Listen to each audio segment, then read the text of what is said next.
Тэгвэл бид нар юу н одоо манай үзэгчид, манай багийнхан ч тэр энд сууж байгаа хүмүүс ч тэр та бид бүгдээрээ урлагийг Монголд хөгжүүлэхийн төлөө хамгийн түрүүнд хийж чадах алхмыг бидэнд хэлж өгнө. Надаа энэ гоё асуултыг хариулах эрхийг өгсөнд баярлалаа. За тэгэхээр би яг хариулж өгье. За тэгэхээр надаа бол одоо тэрийг хөгжүүлэх юмны төлөө хүн болгон креатив гэдэг зүйлүүд гаргах гэсэн шүү дээ.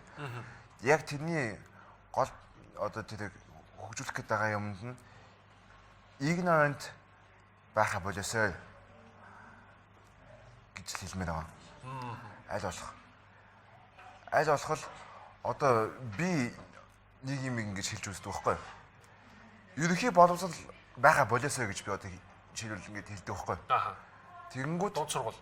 Тийм одоо дунд сургууль, бага сургууль бүр ингэ ерөнхий боловсрол гэдэг юм олохоо болчихосоо. Тэр бол буруу гэж би хэлж байгаа байхгүй юу? Тэгэнгүүт тэрэн дээр одоо хамгийн ignorant байх одоо point байгаа шүү дээ. Тэрэн дээр бол яаж ч утсан бас эсэргүүцсэн шүү дээ. Ямар ч open minded хүн байсан бас эсэргүүцдэг байхгүй юу?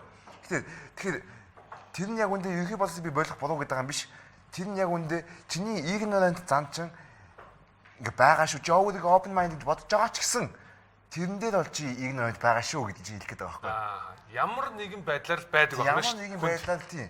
Тэгэхээр яг тэрийгээ ингэж эвдэж чадах юм бол яг одоо жинхэнэ хөгжил ирэх гэдэг шүү дээ. Яг тэгвэл одоо 2020 он гэдэг чинь нэг юм байсан юм биш шүү дээ. Бид нар яаж ч болох байхгүй яг үүндээ энийг өөрчилж бид нар одоо ингээл бид нар л гэж болж байгаа шүү дээ. Амьдж байгаа хүмүүс нь.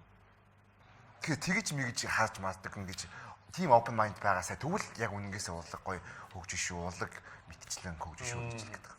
Баярлалаа.